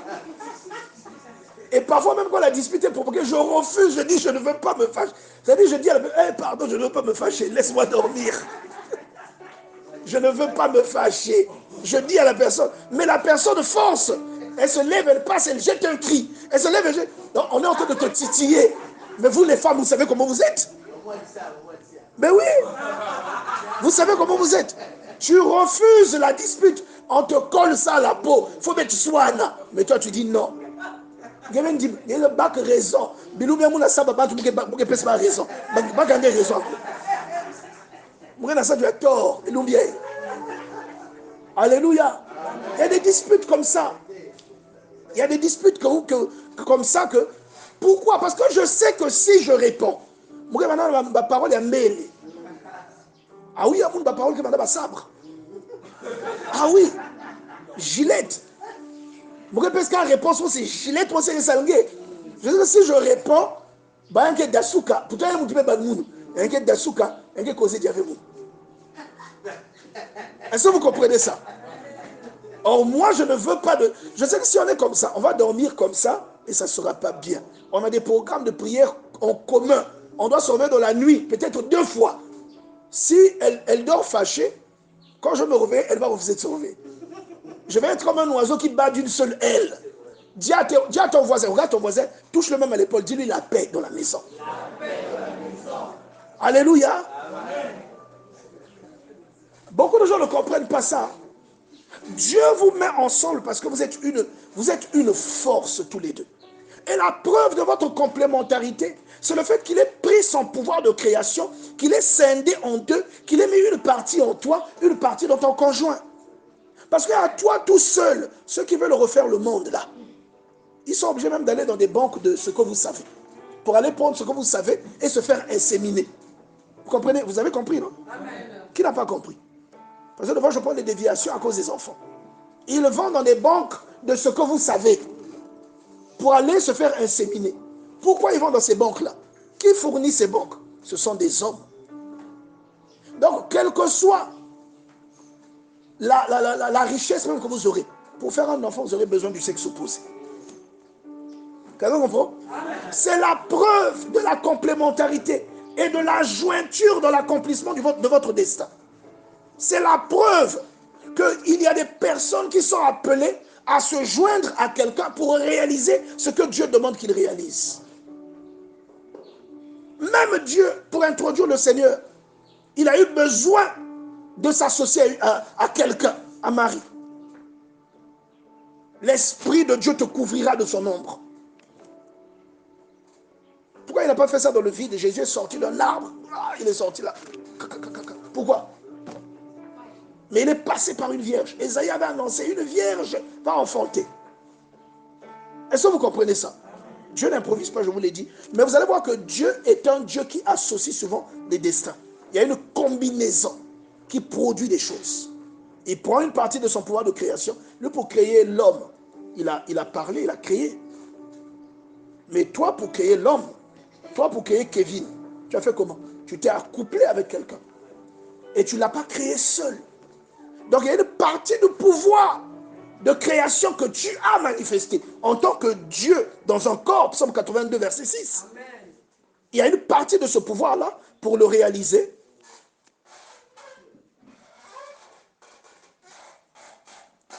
Il y a une partie de ce pouvoir pour le réaliser.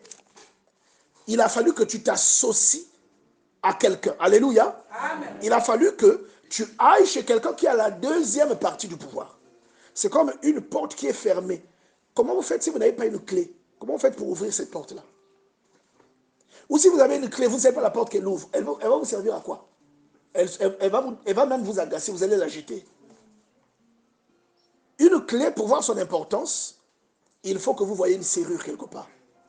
Alléluia. Est-ce que quelqu'un comprend ce que je dis? Donc c'est pourquoi j'étais en train de vous dire qu'il y a des choses pour les réaliser. Dieu va volontairement vous associer à quelqu'un. Il va volontairement vous joindre à quelqu'un. Pourquoi? Parce que c'est en associant des choses. Regarde même le ministère, ce que c'est. Regarde même l'histoire de l'Église. C'est une association entre nous et Dieu. Vous comprenez ça? Que Dieu nous aide à comprendre ça. Voilà pourquoi beaucoup de personnes mettent l'ego devant. Ils perdent du temps à cause de l'ego qu'ils mettent devant et ils réduisent la sagesse avec laquelle Dieu veut leur parler. Dieu veut te parler en te raisonnant, en te disant que ce que tu fais n'est pas bien. Il faut que tu te répondes. Ce que tu fais n'est pas bien. Il faut que tu fasses demi-tour. Je parle du mariage. Amen. Il y a quelqu'un qui trompe sa femme, qui trompe son mari. Dieu est en train de te dire ce que tu fais n'est pas bien. Pourquoi? Parce qu'en allant avec quelqu'un, l'apôtre Paul dit quoi? Que celui qui couche avec une prostituée devient un seul corps avec cette prostituée. Ça veut dire que quand vous couchez avec quelqu'un, vous et cette personne, vous devenez un. Maintenant, si vous couchez avec Ndoki Jean-Paul, tout ce qui fait de lui que lui soit Ndoki, ça ne viendra pas en vous. Quelqu'un comprend ça? Amen. Si vous couchez avec quelqu'un qui est maudit, sauf si c'est dans le cadre du mariage parce que vous y allez pour briser sa malédiction. Mais si c'est dans le cadre de l'adultère, que vous couchez avec quelqu'un qui est maudit, la malédiction là n'ira pas chez vous. Qui dans sa vie tumultueuse d'antan, je sais que vous êtes souvent des saints, parce que moi je reconnais, moi je suis un pécheur sauvé par grâce, j'ai vécu ça, où je me suis allié à quelqu'un et toutes mes choses ont séché. Toutes mes choses ont séché. Pendant au moins 1 an. Rien ne marchait. Tout est revenu quand j'ai rencontré ma femme. Et c'était tellement tangible que je savais que c'est arrivé à partir de tel jour, à partir de telle période. Alléluia. Amen. Je dis souvent, je rends souvent le témoignage, je ne touchais quasiment jamais mon salaire. Quasiment jamais. Donc je faisais un peu, comment on dit ça? Je faisais un peu ce que je voulais. Entre payer ma dîme, soutenir ceux qui doivent être soutenus, payer des vêtements, des chaussures. Je faisais un peu ce que je voulais, faire des projets, payer des terrains, faire des choses. C'est ce que je faisais. Je ne touchais quasiment jamais à mon salaire. Jusqu'au jour où j'ai rencontré, parce qu'il y a des fois, quand tu connais Dieu, il y a quand même le monde qui te combat. Tu es encore dans certaines choses. Et quand j'ai rencontré cette personne, tant qu'il n'y avait rien, tout allait bien. Mais dès qu'il y avait eu quelque chose, tout a séché du coup. Et je commençais même à forcer même les... C'est-à-dire, moi, j'avais des contrats qui me dépannaient, mais comme disent les jeunes, de ouf. Donc, tant que... Il y avait même des... Quand j'ai remarqué qu'on m'appelait, oh, mais il y a une maintenance prévue, ou il y a une intervention prévue. Oh non, non, non, je pense qu'on va revoir le contrat là, tout ça. On va te sortir des choses qu'on n'a plus vraiment besoin de toi.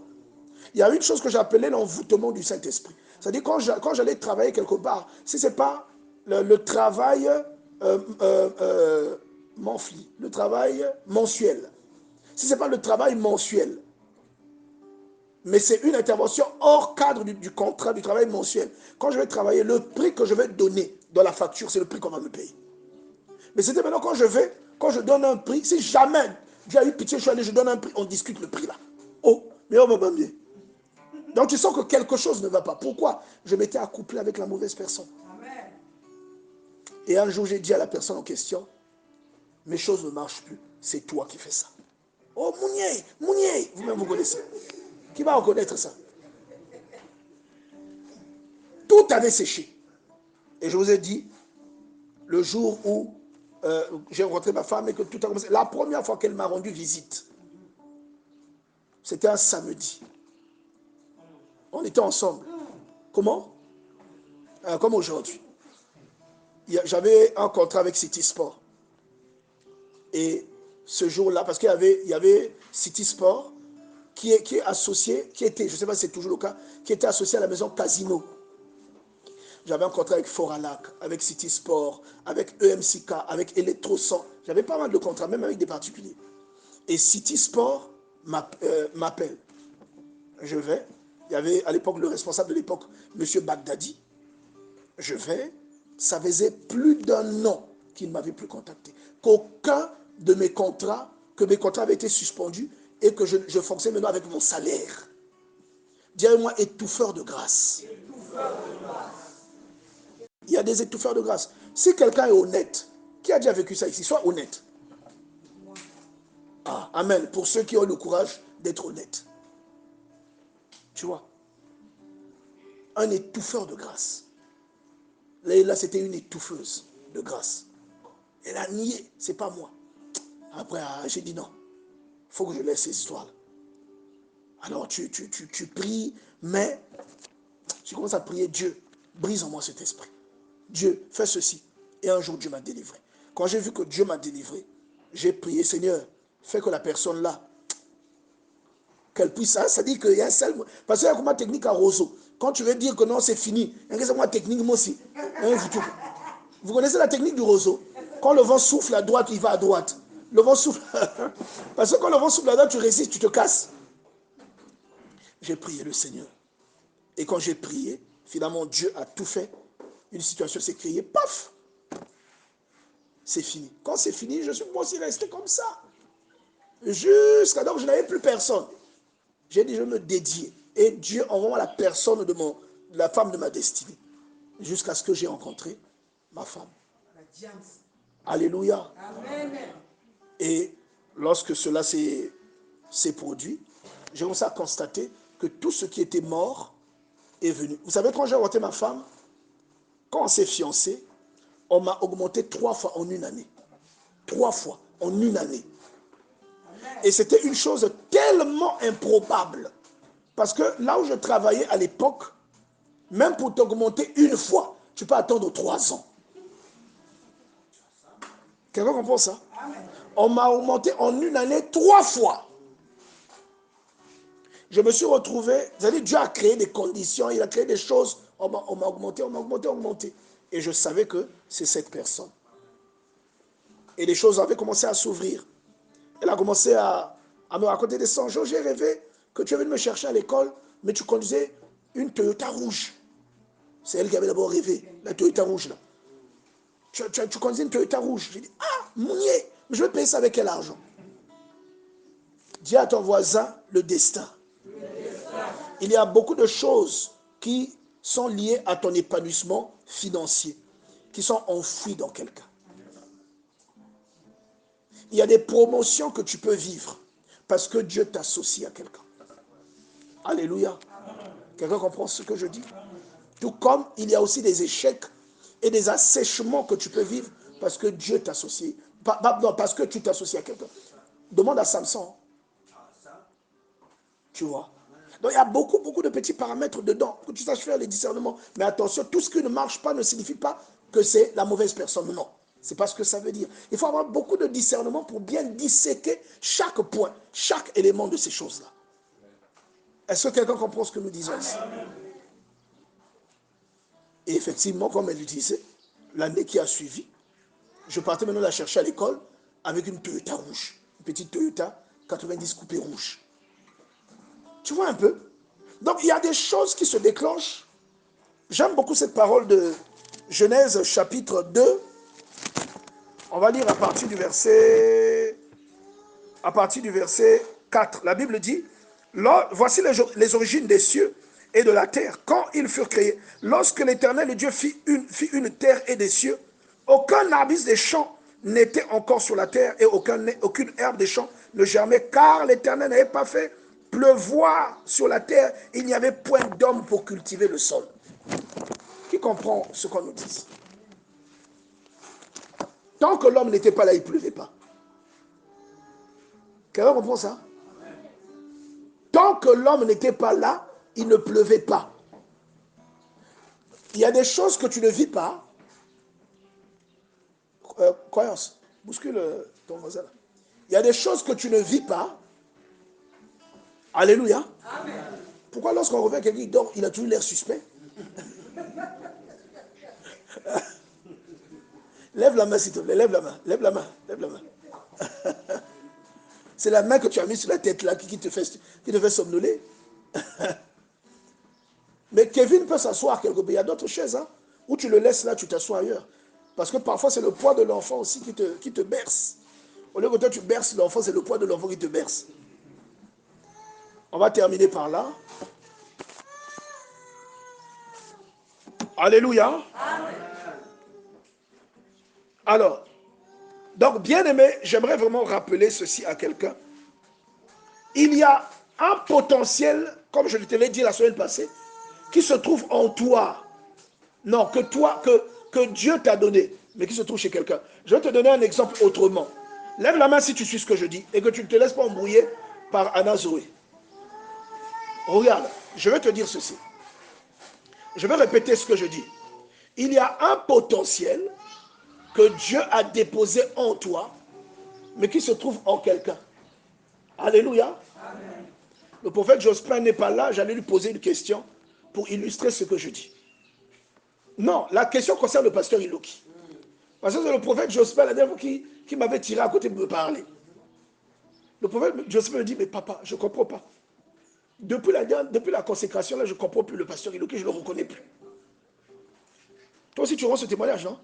Bon, le potentiel là est dans qui? C'est chez lui, non? Mais le potentiel là était où?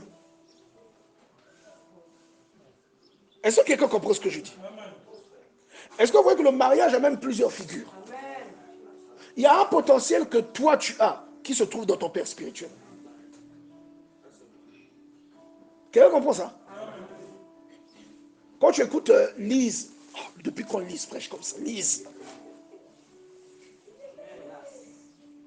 Alléluia. Amen. Depuis quand Lise prêche comme ça? Depuis quand Priscilla prêche comme ça? Je ne sais pas si vous comprenez. Le potentiel là, il est en toi. Mais Dieu l'avait placé en qui? Chez ton père. Tu vas ouvrir ta Bible, Nombre chapitre 11. Nombre chapitre 11. Le mariage a plusieurs figures. Dis-moi plusieurs figures. Nombre chapitre 11. Je vais lire Nombre 11. Donnez-moi un instant. Voilà. Nombre 11. Je vais lire à partir du verset... à partir du verset 16. La Bible dit, l'Éternel dit à Moïse, assemble auprès de moi 70 hommes des anciens d'Israël, de ceux que tu connais et comme anciens du peuple, non, de ceux que tu connais comme anciens du peuple et ayant autorité sur lui. Emmène-les à la tente d'assignation et qu'ils s'y présentent avec toi. Quelqu'un écoute ce que je dis ici? Amen. Verset 17, c'est le verset que j'aime. Je descendrai et là je te parlerai. Et il fera quoi? Point virgule. Je prendrai de l'esprit qui est sur toi. Alléluia. Amen. Et je le mettrai sur eux. Afin qu'ils portent avec toi la charge du peuple et que tu ne le portes point toi seul. Qui voit une figure du mariage ici? Amen. Est-ce que tu as bien compris de quoi il s'agit? Le fait que je sois allé dans la vie de ma femme, que je l'ai épousée, le Seigneur a pris des grâces qui étaient dans sa vie à elle, mais qui étaient pour moi, qui m'étaient destinées. Il les a fait passer d'elle à moi. Alléluia. Amen. Qui comprend? Si tu comprends, lève la main, s'il te plaît. Amen. Vous comprenez? Amen. Moi, je connais même des vieux couples. Je connais des grandes personnes, des papas, des mamans. Je connais un vieux couple. Le monsieur là, s'il n'avait pas épousé la femme qu'il avait épousée, il ne vivrait pas dans les conditions dans lesquelles il vit. Alors, ce n'est pas la femme là qui a fait ces conditions. Mais c'est grâce à cette femme qu'il a réalisé ce qu'il a réalisé. Je ne sais pas si vous comprenez. Amen. Et la femme là aussi, c'est grâce à son mari qu'elle a réalisé ce qu'elle a réalisé dans sa vie, mais qui est assez exceptionnel. Quelqu'un comprend ce que je dis? Amen. Donc j'aimerais te dire ici, si tu vas choisir qui popolo, qui connaît ça? Oh, il n'y a pas le porte-degré ici. Je vois que quelques doigts. Qui connaît qui popolo? C'est quoi? C'est un petit fruit. Hein. Bon, dans le cas des arachides, on dit ça comment? Qui bof, hein? Dans le cas des arachides, qui pompe là aussi, non? Il y a des arachides, quand il est beau, mais quand tu le casses, quand tu casses la noix, il n'y a rien dedans. Si tu vas choisir, parce que toi tu vois la beauté extérieure de l'arachide. Est-ce que tu comprends? Ne tombe pas de... Comment on t'appelle? Merveille. Quel joli prénom. Merveille. Ne tombe pas dans le piège là. Qui pompe au long.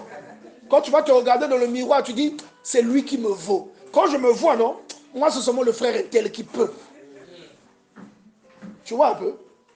Hein, il est beau, il est barbu, musclé, pectoraux. Et il s'habille bien. Il met des lunettes. Il a la main ici, il a des jambes croisées. Hein? Tu vas te dire, c'est lui. Alors que parfois, il y a quelqu'un qui pompe au l'eau. Il a la carrure est belle, mais l'intérieur est creux. Est-ce que quelqu'un comprend ça? Eh oui. Il y a aussi un frère, quand il va voir merveille, il sent vraiment le pied, depuis qu'il est là, le pied ne fait que trembler. Le pied ne fait que trembler. Depuis qu'il est là. Bah, comment vous voyez, bah, comment? Quand vous voyez, dis-moi, c'est seulement la soeur là, à la fin, moi, la soeur là. Moi, c'est seulement la soeur là. J'espère qu'elle sera là samedi prochain. J'espère. Je vais faire connaissance. Bien aimé. Je ne dis pas que tu es comme ça. Mais parfois, il y a quelqu'un qui pompe l'eau. Est-ce que quelqu'un comprend ça? Donc, il faut t'assurer que la personne à laquelle tu t'attaches, elle a les traits de Dieu. Quand tu regardes la personne, tu vois un peu, oh, il a un peu les yeux comme Dieu, hein? Oui. La voix, le son, la voix, même la couleur de hein, la personne ressemble à Dieu. C'est la personne que tu dois rechercher. Tu dois rechercher des qualités chez la personne. La tolérance, la bonté. Tu dois rechercher. Et ce qui ne va pas, tu vas travailler ça pour que ça aille. S'il aime insulter les gens, toi, tu vas travailler pour qu'il arrête d'insulter les gens. S'il aime lever la main, tu vas travailler pour qu'il ne lève pas la main. Bon, s'il lève la main, ne l'épouse pas. S'il tape les gens, ne l'épouse pas. Alléluia. Quelle que soit la révélation. S'il te tape, ne l'épouse pas. Quelqu'un comprend ce que je dis? Dieu veut le meilleur pour toi. Donc, c'est ça. Il faut que le choix que tu fais, que ce soit un choix épaulé par Dieu. Et j'ai même envie de dire inspiré par Dieu. Ne te base pas uniquement sur les critères physiques. Mais il faut également que tu t'appuies sur des choses qui ne sont pas visibles à l'œil. Pourquoi? Parce que c'est même la façon de Dieu de choisir les gens. Si Dieu regardait le physique, il n'aurait pas choisi David. En Samuel chapitre 16, on nous dit quoi? Samuel, qui est un devin, quand il voit Eliab, le frère aîné de David, il dit c'est lui. Il voit un bingason. Pendant qu'il marchait, on est en train de chanter Kingoma. Il est en train de marcher là comme ça. Tu vois un peu? Kingoma, Kingoma, Kingoma. Il est en train de marcher là. Bingason et... Je te dis, oui.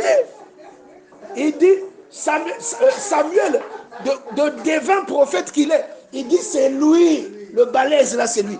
Parce qu'il avait vu, Saül était balèze. Il dit c'est lui. Dieu lui dit c'est pas lui. Et il va choisir qui? Un petit garçon, un adolescent. Alléluia. Dieu choisit sur un certain type de critères. Les critères qu'il prend ne sont pas toujours des critères externes, mais c'est ce qui est à l'intérieur de la personne. Si Dieu choisissait comme un homme, il n'aurait jamais choisi Gédéon. Parce que regardez la description que Gédéon fait de lui-même. Il n'aurait pas choisi Moïse. Regardez ce que Moïse pense qu'il est, de ce qu'il est. Regardez les freins que Moïse veut mettre sur ce que Dieu lui dit. Il n'aurait pas choisi Moïse. Il aurait choisi Aaron qui est éloquent. Vous comprenez?